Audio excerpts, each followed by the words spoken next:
하나님은 언제나 우리에게 성실하십니다. 고정희 시인의 시 우리 시대의 산상수훈에는 성경에서의 산상수훈이 아니고 이 시대의 산상수훈은 이런 것 아니겠느냐 하고 썼는데 그 한 대목을 읽어보겠습니다. 내 뒤를 따르고 싶거든 남의 발을 씻겨주라 씻겨주라 예수 말씀하셨네. 그러나 우리 사는 시대는 자기 자랑 시대. 남의 발 씻기는 이 따로 있으니 그대를 세상은 몸종이라 부르네. 내 평화를 누리고 싶거든 땅에서 가난하라. 땅 위에 재물을 쌓지 마라. 주님 말씀하셨네. 그러나 우리 사는 시대는 자본 독점 시대. 오직 가난한 이 여기 있으니 그대를 세상은 거지라 부르네. 고정희 시인은 주의 말씀대로 살면 몸종이 되고 거지가 되는 시대. 그래서 그 산상수훈을 삐뚤어서 이 시대의 산상수훈은 오히려 이런 것이 아니겠느냐라고 이야기합니다.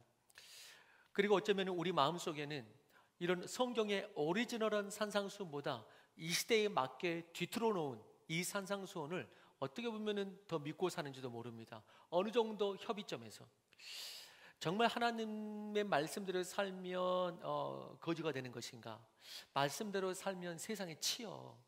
그렇기 때문에 주일은 주일이고 또 세상 믿음도 믿으면 세상은 세상이야 라고 말하면서 내 나름대로 산상수훈을 삐뚤어서 세상의 이치와 합리를 접목해가지고 그렇게 해서 우리도 믿고 있진 않나라는 생각을 해봅니다. 같은 맥락에서 이회수 선생은 그의 책에서 이런 이야기를 같은 맥락에서 들려줍니다. 누가 이회수 선생에게 묻습니다. 누가 선생님의 왼뺨을 때렸습니다. 어떻게 하시겠습니까? 이예수 그의 양쪽 뺨을 맞받아칠 것이다. 그것이 내게는 잡이다.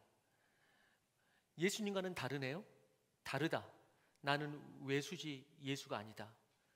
효과가 있을까요? 한쪽 뺨을 쳤다가 자신의 양쪽 뺨을 얻어맞으면 함부로 때리면 안 되겠구나 하고 생각할 것이다. 예수님처럼 왼뺨을 맞고 나서 오른뺨을 내놓으면 요즘 사람들은 자기가 옳은 줄 안다. 그리고 한편 그렇지 이게 세상 방식이지. 이 문장이 한편 통쾌하게 보이기도 합니다. 아무리 믿음이어도 이런 부분이라 이런 것이라고. 그러나 하나님의 말씀대로 살면 정말로 거지가 되고 손해를 보는가?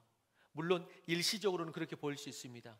아니 때로는 하나님의 일하심이 눈에 보이지 않고 손에 잡히지 않고 세상의 시간과 방법들이 오히려 내 눈에 더 잘 보이고 그것들이 판을 치는 것 같습니다. 믿음의 변화와 역사가 없이 흐르는 시간 속에 정말 이렇게 믿으면 되나 하는 생각이 들 수가 있고 현실은 가깝고 하나님의 때가 멀게만 느껴질 수가 있습니다. 그래서 어떤 이는 그 세상을 바라보면서 어떤 이는 생각보다 빨리 기도를 접어버립니다.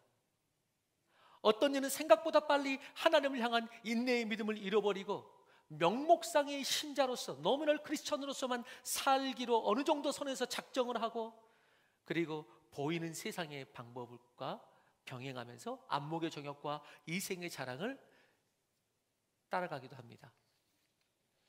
그러나 이 시간 결론부터 말씀드리면 최후 승리는 하나님의 말씀과 그 가치대로 이 땅에서 때로는 보이는 거 없고 때로는 잡히는 거 없을지라도 인내하면서 살아계신 하나님을 바라보며 사는 그 성실한 믿음의 사람들이 결국 하나님의 승리와 그의 땅을 차지하게 될 것입니다. 오른쪽 뺨을 때리면 양쪽 뺨을 때려서 일시적으로 나의 승리를 가져올 수 있습니다. 그러나 그가 잠시는 멈칫하겠지만은 자신의 힘이 더욱 강해졌다 싶을 때 몽둥이를 들고 쫓아오는 것이 세상 이치입니다. 하나님을 벗어나서 승리를 외치는 모든 것은 그렇기 때문에 영원할 수가 없습니다. 영원할 수 없고 언젠가는 더 힘이 센 자 앞에서 빼앗길 수밖에 없는 것이 이 세상입니다. 오늘 말씀은 에레미야 예가를 봤는데 에레미야 예가 슬픈 노래, 에레미야의 슬픈 노래. 자, 에레미야는 이 예가를 통해서 주전 586년 예루살렘이 함락되어 불에 타는 것을 보면서 지은 시입니다. 그렇게 하나님께 돌아오라고 했는데 끝내 안 돌아오더니 하나님이 그 심판대로 적극적으로 했다기보다는 끝내 안 나누는 그들이 그 가는 길에 내어버려 두사 결국 심판을 당하게 되고 나라가 멸망하게 됩니다. 다른 말로는 하나님이 이스라엘을 심판했다 그렇게 해도 됩니다. 자, 그 고초와 재난 가운데 이 예레미야가 기도하고 있는 것입니다. 오죽했으면 그 기도 가운데 전만 보면은 그 이스라엘을 보면서 또 다른 무엇도 아니고 누가 심판했냐면은 하나님이 심판하신 모습을 보면서 하나님이 심판하신 모습이면 그 마음이 낙심이 되는데 어느 정도 표현까지 하냐면은 내 이 속이 그 쓴물이 고일 정도로 힘들다라고 말하면서 그 담즙이 내 안에 흘러나온다 이렇게까지 표현합니다. 담즙이. 여러분 그렇게까지 속이 쓰린 그 경험을 해본 적 있으세요? 만약에 평생에 누구든지 이 세상이 만만치 않기 때문에 그런 경험을 할 수 있습니다. 내 안에 담즙이 나와서 내 속이 쓰린, 내 입맛까지 쓰린 그 경험. 자, 오늘 예레미야는 그 아픔을 이야기합니다. 그런데 그 아픔이 왜 더 담즙까지 나오는 아픔이냐면은 차라리 우리가 예수 잘 믿는데 그냥 세상에서 예수 믿는다는 이유 때문에 약간의 고난을 당했다. 세상에서 조금 어떤 일이 좀 어그러졌다. 그런 경우는 담지까지 나오지 않을 수도 있고 주님의 이름으로 때로는 담대하게 이길 수도 있습니다. 그런데 왜 예레미야가 이토록 슬퍼하느냐? 세상의 그 어떤 실패가 아니고 중요한 건 뭐냐면 하나님께서 이 백성을 심판하셨다는 것입니다. 다른 세상에서의 어떤 잘 믿는데 이 믿음 때문에 세상에서 고난을 좀 당했다 이게 아니고 그들이 하나님을 떠났다는 것입니다. 오히려 세상 속으로. 이 모습을 보고 예레미야는 그냥 슬프고 아픈 게 아니고 담즙이 쏟아져. 차라리 세상에서 고난 당하면 우리 이길 수 있다. 그런데 하나님의 심판을 당하는 우리 모습, 하나님의 심판을 당하는 우리 모습, 그 어떤 고난과 낭망보다도 이게 고난인 것이죠. 전 여러분들이 하나님과 멀어진 그 순간에 가장 여러분들이 고통스러워하시기를 주님으로 축원합니다. 그러니까 하나님이 내게서 다른 사람하고 예를 들어서 조금 무슨 어그러짐이 있어서 그럼 얼마나 신경이 쓰이고 막 생각이 되고 고민이 되는지. 근데 하나님하고는 조금 멀어져도 그런 고민이 절대 잘 안 돼. 하나님과는 멀어져도 그런 고민이 안 돼. 근데 세상에서 무슨 일이 있으면은 뭐 신경 쓰고 내 온 에너지를 투자하고 어떻게 하면 해결할 것인데, 그런데 하나님과 멀어지면은 그것에 대해서는 그럴 수도 있지. 그렇게 고민하지 않고 안타깝고 이러지가 않아요. 그런데 예레미야는 뭐냐? 그게 아니에요. 예레미야는 하나님께 심판받는 이 백성들의 모습이 너무 안타까워. 담즙이 고이도록 마음이 쓴 거예요. 차라리 예수 잘 믿고 세상에서 고난받으면 으쌰으쌰 할 수 있어. 그런데 그 하나님께 심판을 받는 거야. 또 백성들은 그 하나님을 잘 모르고 돌아오라도 잘 돌아오지도 않고. 그러니까 너무 담즙이 나오더라. 우리 가운데 세상 고민이 아니고 그런 고민이 있어야 됩니다. 그런 고민이 우리 안에 있는 거예요. 자, 그런데 예레미야는 이 낙심에 머물지 않고 다행히 이제 기도를 이렇게 점점 바꿔가면서 소망을 바라보며 기도합니다. 21절에 그렇게 말하죠. 나의 소망이 되었사오면 말하면서 기도의 분위기를 바꿔갑니다. 소망을 이야기합니다. 그렇다 무엇이 소망이 되었을까요? 22절부터 우리에게 위로와 힘을 주는 그 유명한 구절이죠. 찬양으로도 우리가 부릅니다. 여호와의 인자와 긍휼이 영원하시다. 이것들이 아침마다 새로우니 주의 성실하심이 크도다라고 말합니다. 오늘 예레미야가 바라보는 것은 뭐냐면은 심판 중이라도 하나님께서 긍휼을 잊지 아니하시는 하나님을 바라보는 것입니다. 심판 중이라도 이 심판도 하나님의 사랑 속에 있다라고 예레미야는 고백하는 것입니다. 부모가 회초를 때릴 때 이제 너하고 나는 끝이다. 그래서 회초를 때리는 것이 아니고 여전히 사랑 가운데 회초를 때리는 것처럼 오늘 예레미야는 이 심판 가운데도 이 심판조차도 하나님의 큰 사랑 가운데 있다고 다시 믿음으로 하나님께 나아가는 것입니다. 그러면서 심판 가운데 긍휼을 베풀어 달라고. 당신의 사랑은 지금 여기서 끝이 아니지 않냐고. 당신의 사랑은 앞으로도 계속 성실하시게 영원할 것을 나는 믿는다고 라고 말하면서 오늘 예레미야가 소망 가운데 기도하고 있는 것입니다. 특별히 영어 성경에서는 이 인자를 love 혹은 mercy, 그래서 사랑이나 자비라는 단어가 나옵니다. 한마디로 주의 사랑은 영원하다는 것입니다. 그래서 그 사랑의 성실하심이 대대히 미친다고 말합니다. 여러분, 사랑은 기본적으로 성실하게 되어 있습니다. 여러분, 사랑한다면 그는 기본적으로 성실하게 되어 있습니다. 하나님을 사랑하면 하나님께 성실하게 되어 있습니다. 하나님이 우리를 사랑하기 때문에 멈추지 아니하시고 성실하게 사랑하시는 것처럼, 그래서 참 사랑은 성실합니다. 참 사랑은 게으르지 않습니다. 사랑은 성실, 사랑과 성실은 거의 짝과 같아요. 짝. 그래서 어떤 사람이 다른 어떤 사람보다도 어떤 청년이 이 자매에게 더욱더 성실하다, 그럼 그 자매에게 마음이 있는 것입니다. 내가 어떤 일에는 별 관심이었는데 특별히 이런 일에는 성실해, 관심이 있고 막 성실해, 내 시간이 가고, 그러면 그 일을 사랑하는 것입니다. 그렇습니다. 마찬가지입니다. 우리가 하나님을 사랑하느냐는 뭐냐면, 뭘로 볼 수 있냐면, 나는 하나님께 성실한가. 마찬가지입니다. 하나님 우리를 사랑하시느냐, 그럼 뭘로 알 수 있느냐? 하나님의 성실하심이 있는가. 그런데 오늘 예레미야는 바라봅니다. 하나님의 성실하심이 심판 가운데도 있다라고 소망을 이야기하고 있는 것입니다.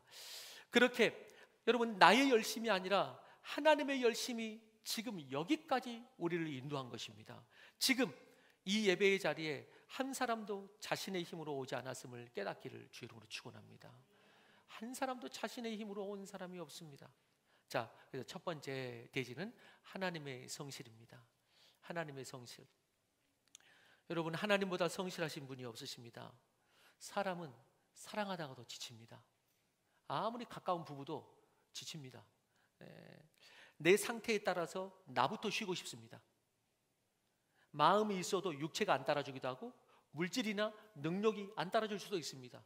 한계가 있습니다. 그런데 여호와의 인자와 긍휼은 성실하다, 영원하다고 말씀하십니다. 여호와의 인자와 긍휼은 힘들어서 멈추는 것이 없습니다. 능력이 없어서 못 도와주겠다 하지 않습니다. 지혜가 없어서 가르칠 수 없다 하지 아니하고, 사랑이 부족해서 이제는 더 이상 너를 이제는 못 참겠다 하고 떠나지 않으십니다. 그것이 마음에 담즙이 고일 정도로 낭망한 예레미야가 바라본 소망이었습니다. 하나님은 그런 분이시다. 하나님은 결코 쉬지 않으시며 지치지 않으시며 당신의 백성들을 위하여 일하시는 성실하신 하나님. 이 하나님의 성실, 하나님의 열심이 오늘 나의 소망이라고 기도하고 있는 것입니다. 여러분, 세상이 볼 때 십자가를 실패라고 말할 수 있습니다. 오늘 이 하나님의 성실하심을 하나의 그 사건으로 한번 다시 이렇게 접근하고 설명하기 원하는데, 여러분, 세상이 볼 때는 하나님의 십자가를 실패라고 말할 수 있습니다. 사실은 그러나 우리가 예수님을 못 박은 우리의 완전한 실패지 예수님의 실패는 아닙니다. 자, 그리고 십자가에서 못 박히고 난 다음에 무덤에서 사흘의 시간이 지나고, 그것은 하나님의 승리로 이제 드러납니다. 오늘 말씀을 나누고자 하는 주제를 오늘 이 사흘이라는 사건을 보면서 다시 한번 묵상해 보기 원하는데, 예수님이 십자가에서 죽으시고 무덤에 머물렀던 사흘이라는 시간이, 무덤에 머물렀던 사흘의 시간, 예수님의 시간, 이 사망의 시간, 여러분, 예수님이 사흘간 무덤에 머무셨던 시간은 의미 없는 시간이었을까요? 하나님이 일하심이 멈추었을까요? 어떤 이는 하나님이 침묵하시는 시간이었다고 말합니다. 그러나 저는 성경적으로 말씀드립니다. 이 땅의 모든 시간과 역사에서 하나님이 침묵하시고 당신의 일하심을 멈춘 시간은 역사 가운데 단 1초도 없습니다. 그건 분명한 것이죠. 무덤에서의 사흘, 눈에 보이지 않는 그 시간이지만, 여러분, 저는 궁금했습니다. 여러분에게 똑같이 질문을 던져봅니다. 예수님이 십자가에서 죽으시고 장사한 지 이틀 만에는 부활하실 능력이 없습니까? 예수님은 이틀 만에 부활 못합니까? 아니, 오늘 십자가에 죽으시고 내일 부활하실 수 있지 않습니까? 얼마든지 사흘이 아니라 다음 날 당장 부활할 수 있는 능력이 없을까요? 그렇지 않습니다. 얼마든지 그러실 수 있습니다. 얼마든지. 예수님의 십자가와 부활의 사건을 미리 상징적으로 보여주기 위해서 또 하나의 부활 사건이 나사로의 부활 사건이죠. 죽은 나사로를 다시 살리실 때도 예수님은 죽은 지 하루 만에 오시면 되는데 나흘째 오십니다. 나흘째 오셔서 이미 시체가 썩어가는 시점에서 오셔서 그 중동의 따뜻한 그에 벌써 냄새가 난다고 어떻게 그런 일이 있을 수 있냐고까지 이야기합니다. 당시 사람들은, 중동에서는 사람이 죽은 지 사흘이 되면 이제 영혼이 어디론가 완전히 떠난다고 생각했습니다. 그 전에는 영혼이 완전히 떠나지 않냐고 이 주변에 맴돈다는 것이죠. 그리고 뭐 돌아올 수도 있다는 것이죠. 근데 사흘이 지나면 이제 영혼이 완전히 떠나서 완전히 죽음이다 라고 생각을 했습니다. 그런데 마지막이라고 생각하는 그 순간에도 주님은 마르다에게 내가 너에게 믿으면 영광을 보리라고 하지 않았느냐라고 말합니다. 무슨 말입니까? 예수님이 사흘 만에 부활하시며 무덤에 사흘 동안 머무신 이유는 왜 머무셨느냐? 하루 만에 부활할 수 있는 능력이 없어서가 아니고 우리에게 완전한 죽음을 보이시기 위하여 사흘을 기다리신 것입니다. 우리에게 완전한 죽음을 보이시기 위하여. 그런 의미에서 이 시간은 죽어있는 시간인 것 같지만 그렇지 않습니다. 이 시간은 하나님이 우리에게 완전한 죽음 가운데서도 부활할 수 있다는, 완전한 절망 가운데서도 소망이 일어날 수 있다는 그 교훈을 주기 위해서 가장 위대한 일을 이루기 위해서 준비하는 그런 시간이 바로 사흘이라고 말할 수가 있습니다. 철저한 죽음 속에서 우리를 위한 거룩한 서프라이즈를 준비하는 시간을 일컬어서 우리는 사흘이라고 말할 수가 있습니다. 저는 여러분들이 그 사흘이라는 시간이 늦지 않게 되길 바랍니다. 어떤 사람은 그 죽음을 경험하기 위해서 30년이 되는데도 아직까지 안 죽는 사람이 있습니다. 어떤 사람은 3년 만에 그 죽음을 보고 진짜 소망을 발견할 수 있죠.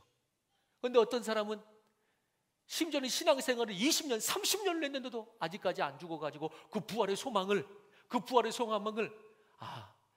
이게 소망이구나, 이걸 아직도 발견하지 못한 사람이 있을 수 있습니다. 각자마다 그 시간이 다르겠죠. 근데 중요한 건 뭐냐? 어쨌든 그 살인하는 시간은 완전한 죽음을 통해서 하나님께서 그 어떤 자에게도 소망을 줄 수 있다라는 것을 나타내 주시는 거룩한 시간, 그것이 바로 사흘이 되겠습니다. 사랑하는 성도님들, 때로는 내 눈에 보이는 것 없고 내 손에 잡히는 것 없어도 성실하신 주님께서 나를 위하여 여전히 일하고 계심을 믿으시기를 바랍니다. 무덤 속에 가리워 아무것도 보이지 않는 시간 속에서도 우리는 성경에서 선포하고 있는 약속을 믿어야 합니다. 하나님의 인자와 자비는 결코 멈추지 않으십니다. 쉬지 않으신 하나님, 성실하신 하나님, 그 하나님을 바라볼 수만 있다면 하나님의 성실하심이 결코 나를 내버려 두지 않으시고 사흘이라는 시간이 지나고 가장 정확하고 좋은 때를 예비하고 인도하게 될 것입니다. 우리는 그래서 뭘 바라봐야 되느냐? 우리는 하나님의 뭘 믿느냐? 성실하신 하나님. 무덤에 갇힌 그 3일도 우리를 위하여 성실하게 준비하신 하나님, 우리를 위하여, 우리의 소망을 위하여 성실한 메시지를 우리에게 던지신 하나님, 그것이 바로 사흘인 것입니다. 그러므로 시간이 지체될 때마다 기억하십시오. 하나님은 지금 그 누군가의 마음을 움직이고 계실지 모릅니다. 하나님은 그 누군가의 만남을 준비하고 계시고 어떤 환경인가를 변화시키면서 하나님은 그 사흘의 시간을 기다리고 계십니다. 무엇인가를 만들고 계세요. 또 가장 중요한 것은 방금 말씀드린 것처럼 여러분들이 준비되기를 원하십니다. 여러분들이 죽기 원하는 것이죠. 아직까지 안 죽은, 지금이 그 사흘이라는 시간이구나 라는 생각을 하십시오. 기다릴 때마다. 그리고 그 무덤에 머무는 시간은, 중요한 교훈 중에 하나는 하나님께서 그렇게 기다리시는 이유는 뭐냐? 그 무덤에 머무는 시간은 나의 승리를 만들어가는 시간을 넘어서 궁극적으로 하나님의 승리를 만들어가기 위해서 하나님께서 그렇게 기다리시는 것입니다. 하나님의 승리를 만들기 위해서, 그냥 나 요 문제 안에 해결하기 위해서 그냥 요 문제 해결하고 말은 그냥 딱 해결했어, 이게 아니고, 이 돈 문제 있었는데 해결됐어? 그런 게 아니고, 요 자체를 통해서 결국 하나님의 영광을 나타내기 위해서, 하나님의 승리를 나타내, 그 문제 해결 자체를 넘어서서 하나님의 승리구나, 하나님의 역사였구나 라는 것을 만드시기 위해서 하나님은 성실하게 인내하시면서 그 성실하심 가운데 일하고 계신다는 것입니다. 여러분, 자녀를 위해, 남편을 위해, 교회를 위해 온 세계에 복음이 증거되기까지 하나님의 오늘도 성실하게 일하시는 하나님이십니다. 그것이 오늘 에레미야가 기도하는 소망입니다. 그분의 성실하심은 멈추지 않는다. 그분의 성실하심은 멈추지 않는다. 요즘 큐티하고 있는 이사야도 바벨론의 포로로 잡혀있는 유대를 향하여서 이제 너희를 구원할 거야 라는 소망을 선포하잖아요. 그때도 이사야가 어떻게 선포합니까? 이사야서 9장 7절입니다. 같이 한번 읽어보겠습니다. 시작.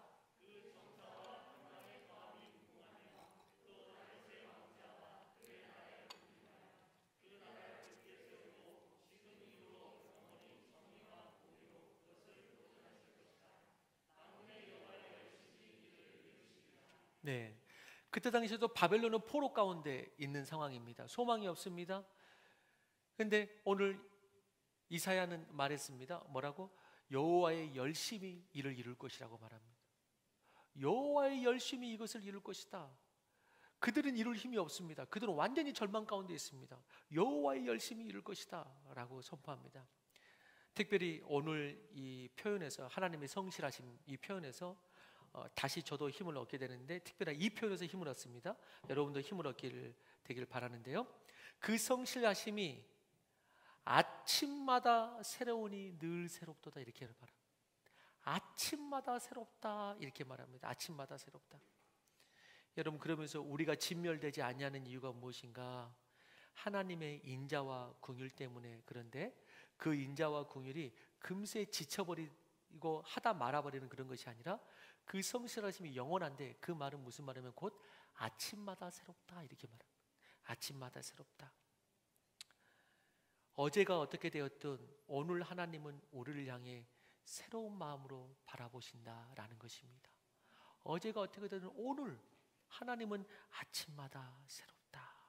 새로운 기도를 바라보고 계십니다. 너가 어제도 그랬으니까 오늘도 너가 그럴 거야. 내가 어제도 너한테 실망했는데 오늘도 그러겠지? 라는, 그렇게 하시는 분이 아닙니다. 예. 너가 어제도 나를 외면하더니 너가 오늘도 나를 외면할래? 그렇지 않습니다. 오늘 또다시 기대하시면서 아침마다 새로운 마음으로 오늘은 나와 동행하겠느냐? 오늘은 내 음성을 쫓아 순종하겠느냐? 라고 물으십니다. 아침마다 새롭다. 바로 이러한 어제에 묶이지 않으시는 새로움 속에 하나님의 성실이 있는 것입니다. 그러니 우리도 어제의 반응과 낭망으로 응답하지 않고 오늘 아침 새로운 마음으로 하나님께 응답하고 주 안에서 하루를 시작하는 우리가 되길 바랍니다. 하나님께 오늘도 새롭게 응답해야죠. 하나님께 새롭게 응답해. 예. 여러분, 하나님께 응답하세요. 하나님께 응답하세요. 성실하신 하나님께. 자, 예레미야는 그러면서 바로 그 여호와가 나의 기업이라고 말하는 것입니다. 그 여호와가 바로 나의 기업이다. 여러분, 팬데믹으로 모든 것이 멈춘 것 같습니다. 너무나 슬프고 안타깝습니다. 너무나 슬프고 안타까워요. 교회가 50%로 이렇게 한 자리 건너뛰고 앉을 수 있거든요. 그런데도 권면하는데도 안 나오는 성도들 보면 너무나 안타까워요. 너무나 안타까워요. 자, 아직 전남권은 그나마 괜찮지만 수도권은 무조건 교회 폐쇄입니다. 수도권은 비대면 예배 20명 미만. 여러분, 이런 표현에 속지 않게 되길 바랍니다. 이거는 우리를 향한 배려가 아닙니다. 기독교를 향한 배려가 아닙니다. 여러분, 비대면 예배 20명 미만, 그것은 그냥 무슨 표현이냐면은 그냥 폐쇄하고 똑같은 말입니다. 그렇구나 라고 그냥 이렇게 받아들인 것이 아니고, 그거는 그냥 폐쇄하라는 말하고 그건 똑같은 것입니다. 지금 폐쇄해라.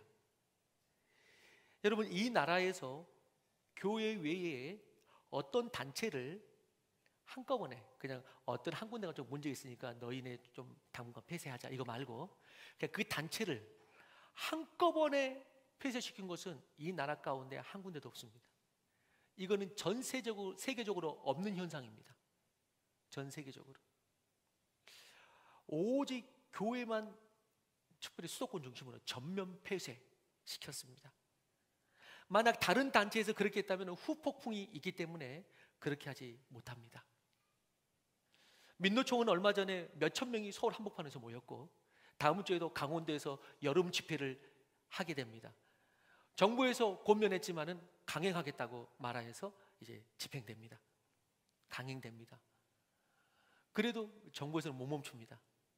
명령 못합니다. 그런데 교회는 그냥 한 군데가 아니고 전체를 통틀어서 폐쇄를 명령해 버립니다. 한꺼번에 폐쇄하라. 오해는 하지 마십시오. 방역을 지키지 말자는 말씀이 아닙니다. 우리는, 교회는 그 어느 단체보다도 모범적으로 함께 협력하고 함께 극복해 나가야 됩니다. 그러나 한편으로는 이 시즌에 함께 연합하고 팬데믹을 함께 이겨나가되, 이 시즌에 분별하고 무엇이 자유요 신앙인지를 한편으로 분명히 인지하고 분별할 필요가 있습니다. 이 사실을. 아무튼 제가 무슨 말씀을 드리려고 하냐면, 모든 것이 이렇게 멈춘 것 같은 상황에서도 서울에 지금 대부분의 교회가 다 문 닫고, 지금 이 시간 다 문 닫고 예배드리고 있는데 멈춘 것 같죠.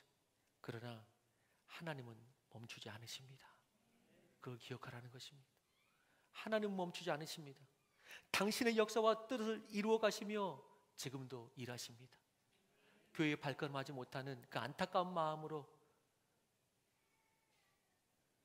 예배에 나아가지 못해서 그 안타까운 마음으로 있는 성도들을 주님께서 여전히 일하고 계십니다. 여전히.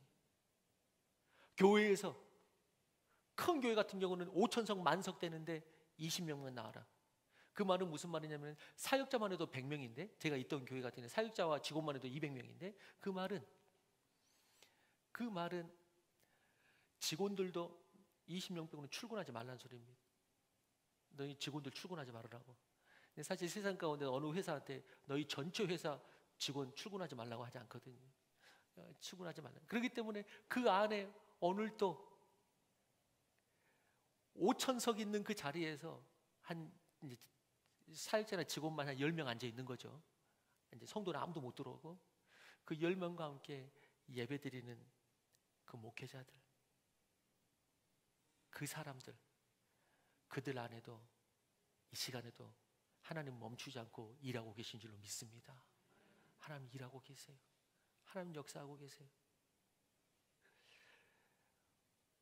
그 어느 때보다도 멈춘 것 같은 이 상황에서 하나님은 그 어느 때보다도 그 다음 스텝을 주님께서 놀라운 역사를 일으키기 위해서 열심히 일하고 계실지 모릅니다. 여러분, 그렇기 때문에 우리 또한 이런 시대가 멈췄다고 해서 멈추지 말고 오히려 하나님을 향하여 묵상이 깊어지고 하나님을 향하여 더욱더 다져지고 준비되는 그러한 시간이 되기를 주의 이름으로 원합니다. 두 번째입니다. 그런 의미에서 우리에게 뭐가 필요하냐면요, 하나님은 여전히 이 멈춘 것 같은 이 시대 속에서 성실하십니다. 우리 또한 성도의 성실이 필요합니다. 성도의 성실함. 성도의 성실이 무엇입니까? 성경적 성실이라는 정의가 뭡니까? 성실하다, 정의. 그것은 단순하게 그냥 열심히 일한다, 그게 정의입니까? 성경적 성실이다 라는 중요한 핵심은 뭐냐면은 하나님을 항상 바라본다는 것입니다. 그게 크리스찬의 성실입니다. 하나님을 항상 바라본다는 것입니다. 여러분, 예를 들어서 이런 것입니다. 인간적으로 성실합니다. 세상에서도 게으르지 않습니다. 교회에서도 어떤 직분을 맡아 열심히 봉사합니다. 시간도 냅니다. 육체도 씁니다. 그런데 그 성실에 하나님을 바라봄이 없다면 그것은 성경적 성실이 아닙니다. 물론 성경적 성실은 우리의 열심을 포함합니다. 게으르지 않는 육체적 활동을 포함합니다. 그러나 육체적 성실이 영적 성실을 포함하지는 않습니다. 그러므로 성경적 성실은 내 삶의 모든 순간에 항상 하나님을 바라보는 것입니다. 이게 성실함이에요. 성실. 이게 성도의 성실입니다. 예레미야는 그 성실하신 하나님을 나도 성실하게 바라본다라고 기도하는 것입니다. 이 환난 가운데도 하나님은 성실하게 여전히 일하시는 긍휼과 자비를 여전히 품고 계시는 하나님이시다라고 믿으면서 나도 그렇다면 포기하지 않고, 나도 낭망하지 않고 성실하신 하나님을 나도 성실하게 바라보리라 라고 성도의 성실을 기도하는 것입니다. 그러면서 말하고 있습니다. 여호와는 나의 기업이시니 내가 그를 바라리이다. 사람이 여호와의 구원을 바라보고 잠잠히 기다림이 좋도다 라고 말합니다. 성실하게 내가 주님을 바라보겠다는 말이죠. 다시 말씀드립니다. 우리가 주님을 그렇게 바라볼 수 있는 이유가 뭐라고요? 주님이 우리를 위해서 지금도 일하고 계시는 성실하신 하나님이시기 때문에 그렇습니다.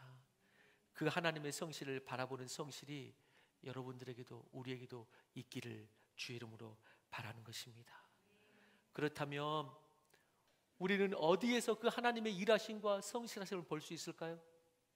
여러분, 지금 에레미야는 완전히 예루살렘에 하나님께 불순종으로 인해서 멸망한 것을 보고, 그 와중에도 그래도 하나님께서 이 와중에도 회초를 드셨지만은 그분의 사랑의 성실이 있을 거야 라고 믿으면서 나아가고 있습니다. 우리 또한 어디에서 그 하나님의 성실과 일하심을 볼 수 있느냐? 이런 특별한 상황, 어려운 상황, 고난의 상황 가운데서도 이런 하나님의 성실을 볼 수 있고 기적적인 일들을 바라볼 수 있습니다. 어떤 사건 속에서 볼 수 있습니다. 그러나 여러분, 우리가 먼저 보기를 원하는 것은 우리의 삶의 마당에서 하나님은 오늘도 함께 하시고 일하시고 인도하시는 그 성실하심을 먼저 바라볼 수 있게 되기를 바랍니다.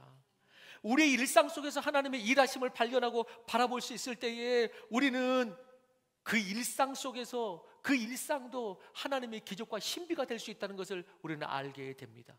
그러면서 그 일상의 신비가 눈에 들어오기 시작할 때, 그 일상도 하나님의 기적 중에 하나로, 하나님의 은혜 중에 하나로, 신비 중에 하나로 내 눈에 들어오기 시작할 때에 우리가 그 어떤 특별한 상황을 만나더라도 주님의 일하심을 우리가 볼 수 있는 것입니다.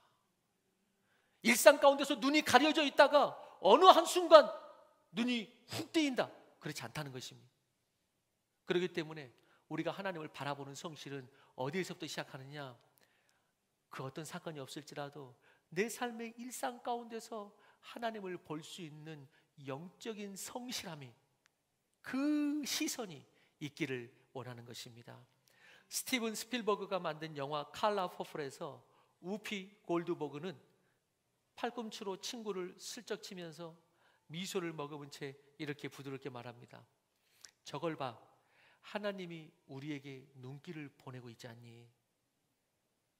영화 이 칼라 퍼플에서 우피 골드버그는 문맹인 하녀입니다. 흑인 하녀, 문맹인 하녀입니다.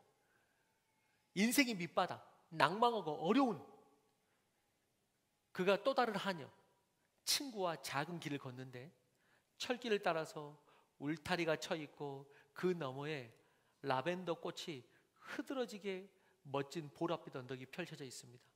그 언덕 위에는 지푸른 하늘이 감싸고 저 멀리 지평선에는 조각구름이 정취를 더합니다.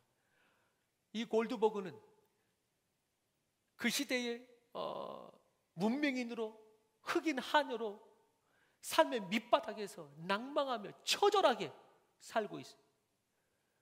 그러면서 그 친구 하녀와 함께 그 길을 걸으면서 우피 골드버그는 미소를 머금은 채 팔꿈치로 친구를 슬쩍 찌르면서 이 말을 하는 것입니다.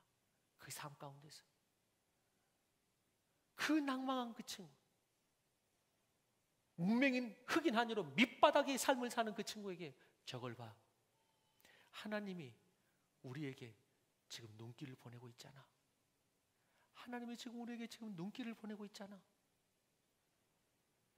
하나님의 눈길이 아침마다 새로우니, 그게 그 뜻입니다.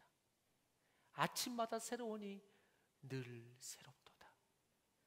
여러분들은 오늘 아침에 일어나시면서 예배를 드리기 위해서 하나님을 바라보셨습니까? 하나님을 바라보셨어요? 주님은 이렇듯 날마다 우리에게 은혜와 자비를 베푸십니다. 다만 아까도 말했죠, 그 사흘이라는 시간, 내 육체의 욕심에 빠지고 아직 내 자아가 죽지 못해가지고 나 이게 있어가지고 그걸 못 보는 것입니다. 내 나가 있어가지고 그걸 못 보는 거예요. 나가 있어가지고. 여러분,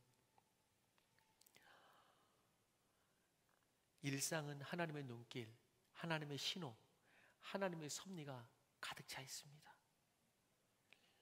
내 삶의 한 걸음 한 걸음의 일상의 신비를 할 때, 내 삶의 그 어떤 일을 만나더라도 우리는 그때 여호와의 성실함을 바라볼 수가 있는 것입니다. 여러분들은 그걸 바라보고 계십니까? 여러분들은 이 시간, 이 예배 시간에 하나님을 바라보고 있습니까? 이 예배 시간에 하나님을 바라보고 있으세요? 하나님을 보이십니까? 옆에 있는 아내를 통해서 하나님의 일하심을 보기 바랍니다. 옆에 있는 아내를, 옆에 있는 남편을 보세요. 거기에 하나님의 일하심이 있습니다. 물론 어떤 남편이나 어떤 부인은 사흘을 기다리는 시간인지도 모릅니다. 이 인간이 이렇게 말해도 변하지 않아요. 3년이 되고 30년이 돼도 이 인간이 안 변해. 그래서 그 무덤의 사흘이 계속 되고 있는 분도 있을 수 있습니다. 그렇지만 포기하지 말고 그 사흘도 어떤 시간이다? 하나님께서 일하고 계시는 시간일 수가 있다 라는 믿음입니다. 그렇지만 그럼에도 불구하고 이 예배의 자리에 있으신 분은 봤으면 좋겠습니다. 왜? 적어도 예배 자리에 나왔는데 옆에 있는 이 사람을 통해서, 옆에 있는 아내를 통해서 하나님의 일하심을 보세요. 아내를 보니 하나님의 일하심을 볼 수가 있다. 하나님의, 아내가 뭐 엄청나서가 아니고 아내의 요리 솜씨가 좋아질 때 하나님의 일하심을 보지 않으세요? 백종원의 일하심을 봅니까? 요즘 아내의 요리 솜씨가 좋아졌어요. 백종원 덕택일까요?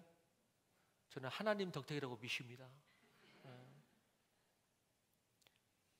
작은 것에서 하나님의 일하심을 보는 것입니다. 그렇게 일상에 하나님의 신비를 발견할 줄 알 때, 그때 우리는 삶에 어떤 일을 만나더라도 하나님을 바라볼 수 있게 됩니다. 일상에서 하나님을 전혀 바라보지도 않고 따르지도 않다가 갑자기 영성이 올라오고 이런 거 없습니다. 일상에서 자녀를 통해서 하나님을 바라보는 것입니다. 자녀를 통해서 하나님의 일하심을 보십니까? 여러분, 저는 오늘 설교 원고는 있지만 제가 두 아이를 칭찬하기 원하는데, 지금 현재 저기 미취학 예배실에서 청소년 2명이 봉사하고 있습니다. 그게 하은이와 시연이가 저기서 봉사하고 있거든요. 누구보다도 성실하게 저 자리에서 봉사하고 있습니다. 누구보다도 성실하게. 한 몇 달 됐는데요. 한 6개월 됐나? 1년 전만 해도 저 애들이 저런 애들이 아니었습니다. 1년 전만 해도. 네. 가정에서도 어쩐지도 모르겠지만은. 그런데 1년 전과 지금을 비교했을 때 애들의 신앙이, 애들이 하나님을 섬기고 교회를 섬기는 그 마음이 완전히, 그리고 꼭 신앙뿐만 아니고 인간적으로 철이 들어가지고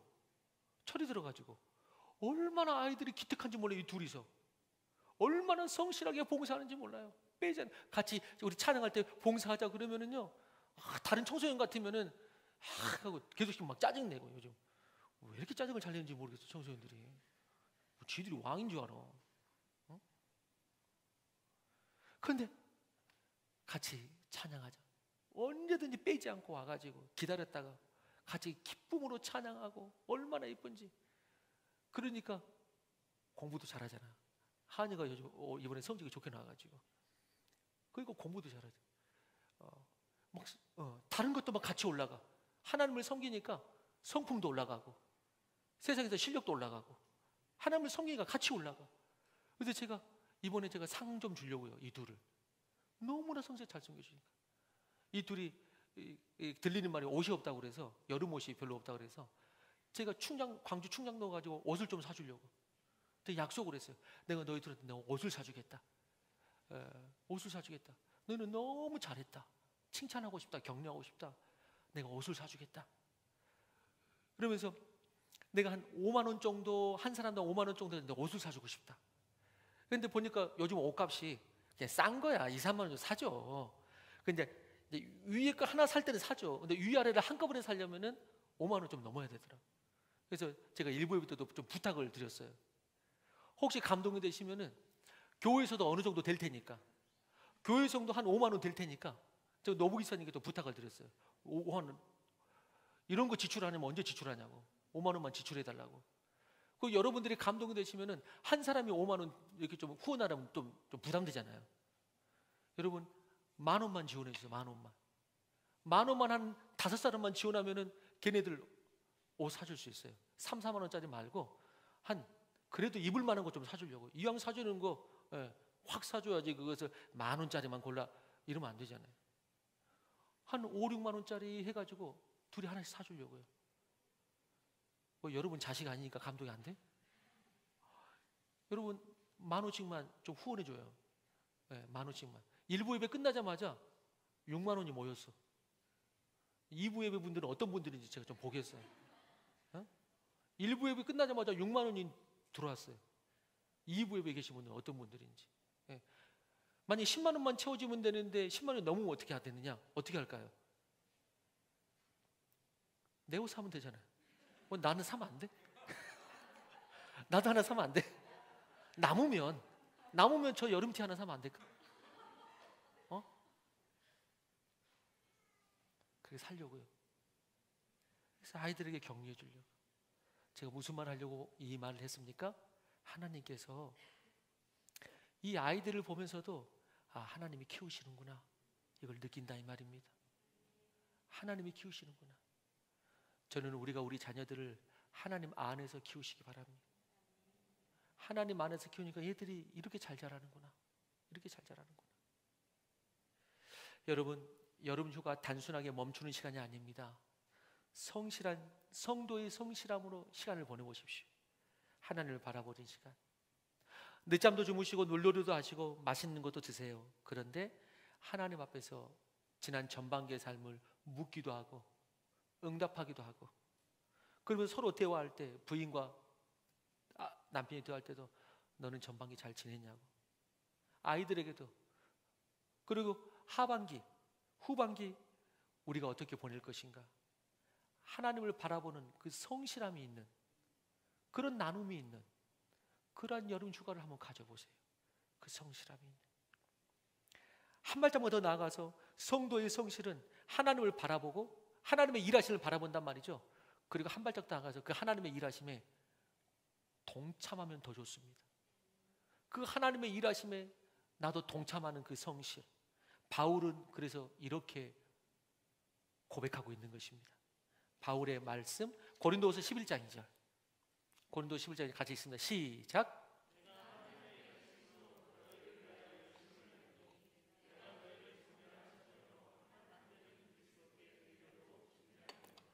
바울은 하나님의 열심을 합니다. 그리고 어느 순간 기도하다가 바울은 고백합니다. 그 하나님의 열심 앞에 나도 내 삶을 동참하리라 라고 그는 결단하게 됩니다. 하나님의 열심에 나도 내 손길을 드리리라 라고 고백하게 됩니다. 그러면서 하나님의 열심으로 너희를 위하여 나도 열심을 내노니 이렇게 말합니다. 여러분, 하나님의 열심을 바라보시고 하나님의 그 성실하심을 바라보시고, 그리고 그 성실하심에 나도 동참하고 싶다고 응답할 수 있는 우리가 되기를 바랍니다. 그렇게 하나님의 성실과 성도의 성실이 합해지는 그곳에서 놀라운 열매가 맺혀지기 시작하고 하나님의 나라가 세워지기 시작하는 것입니다. 특별히 우리의 성실을 드릴 때에, 그 성실을 드릴 때에 뭐가 필요합니까? 인내가 항상 필요합니다. 성실은 인내가 필요해요. 감정 따라 하면은 장담할 수가 없습니다. 인내가 필요해요. 하나님의 성실. 기도를 해도 좀 끝까지 하십시오. 보였다가 안 보였다가, 보였다가 안 보였다가. 성실함으로 그 성실 가운데 하나님의 놀라운 은혜의 꽃이 피는 거예요. 은혜의 꽃이 피는 거예요. 실망하지 말고 낙담하지 말고. 특별히 그래서 25절에 이렇게 말하잖아요. 25절에 기다리는 자에게나 구하는 영혼들에게. 성도의 성실을 뭐라고 표현하죠? 단순하게 기다리는 것이 아니고 뭐 하면서 기다리라? 구하는 자에게 기도하면서 기다리라. 기도하면서 기다리라. 완전히 다른 것이죠. 그때 하나님의 역사가 있죠.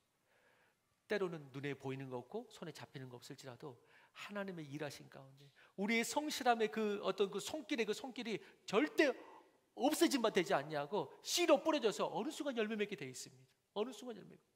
우리에게 다 포기하지 않고 성실함이 필요할 뿐입니다. 포기하지 말고 성실하게. 이야기를 하나 들려드리고 이제 마무리할까 합니다. 인종 분쟁이 한참 심하던 1960년대에 클래런스 조던이라는 사람이 미국 동남부 애틀란트 근교에 코이노니아라는 이름의 농장을 세웠습니다. 백인인 그는 그 백인들의 문제가 무엇인지 솔직하게 인정하고 성경을 문자 그대로 실천하기로 하면서 예수님께서 인종차별을 인정하지 않았으므로 흑인, 백인, 남자, 여자, 이방인들의 차별을 없애고 예수님께서 또 부를 비난하셨기에 아무것도 소유하지 않기로 결정하면서 코노니아 이 농장을 만들게 됩니다. 그러면서 이 코노니아 농장은 인종차별이 없고 누구든지 와서 함께 일하며 토지 소유권과 수입을 공유하였습니다. 그런 그를 주변에 있는 백인들은 욕했습니다. 공산주의자, 깜둥이 연인들, 깜둥이의 연인이라고 해서 비난하면서 몰려와서 농장 울타리와 농작물을 훼손하기도 하고 농산물을 팔지 못하도록 조직적으로 방해도 하였습니다. 끝내 이 코이넌 농장은 어떻게 되었는가? 클래런스 이 조던은 그 꿈을 이루지 못했습니다. 간신히 명맥만 유지하다가 흐지부지 끝이 나버리는 듯 했습니다. 그런데 그 농장의 구성원 중에 밀러드 풀러라는 변호사가 있었습니다. 그는 조던의 이 인생관과 그 코이넌 농장에 방문하고 함께하면서 깊은 감명을 받고 법률사무소와 자신의 소유를 팔아서 가난한 사람들에게 집을 주어주는 사업을 시작하게 됩니다. 그게 바로 우리가 잘 아는 헤비타트 운동이 거기에서 시작이 됩니다. 헤비타트 운동이. 클래런스 조던의 코이넌 농장은 거의 유명무실하게 실패했지만은 거기에서 하나의 씨앗이 자란 것입니다. 성실하게 끝까지 하나님을 바라보는 그에게 헤비타트의 창시자인 그가 일어나서 오히려 더 세계적으로 일을 하기 시작한 것입니다. 그 코이넌 농장 바로 근처에는 뭐가 있었냐면은 땅콩 농장이 하나 더 있었습니다. 코이넌 농장 바로 근처에는 땅콩 농장이 있었습니다. 그 농장 주인은 우리가 잘 아는 사람입니다. 바로 지미 카터입니다. 코이넌 농장 옆에 땅콩 농장에 지미 카터가 있었습니다. 지미 카터는 대통령직에서 물러난 다음에 훨씬 더 존경받는 사람으로 우리가 알고 있죠. 무엇보다도 헤비타트 운동에 이 땅콩 농장에 이 지미 카터가 합류하게 됩니다. 그러면서 훨씬 더 활기를 띤 헤비타트 운동이 세계 곳곳에 가난한 자들에게 집을 지어주면서 거룩한 영향력을 끼치게 됩니다. 전 세계에 세워지게 됩니다. 여러분, 하나님을 성실하게 바라보며 오늘도 씨앗을 뿌리는 자에게 하나님도 그 성실을 멈추지 않으십니다. 지금 멈춘 것 같고 지금 사흘이라는 시간이 흘러가는 것 같고 지금은 끝난 것 같지만은 여러분, 하나님을 바라보는 이상 그 씨앗은 열매를 맺게 되어 있습니다. 하나님은 선한 씨앗을 반드시 기억하십니다. 반드시 기억하십니다. 그리고 때가 되면 열매 맺게 하십니다. 우리가 선한 일을 하면서 낙심하지 말아야 될 이유가 바로 이런 것입니다. 우리 하나님의 성실함을 믿고 그 하나님의 때를 이룰 것을 믿으면서 우리 마지막 구절 한 구절만 읽으면서 마무리할까 합니다. 갈라디아서 6장 9절입니다. 시작.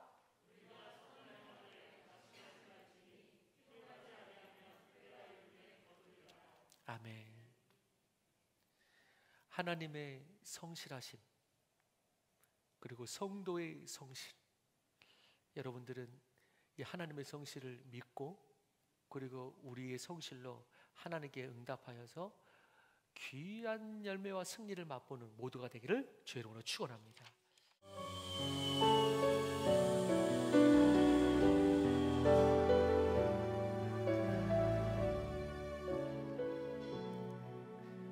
이제 아침마다 새로운 하나님의 성실하심을 믿고 또한 성도의 성실로 응답하고 살기 원하는 사랑하는 성도님들과 그들의 가정 위에 하나님의 크신 사랑과 예수 그리스도의 은혜와 성령님의 동행하심이 영원토록 함께 하시기를 간절히 축원하옵나이다.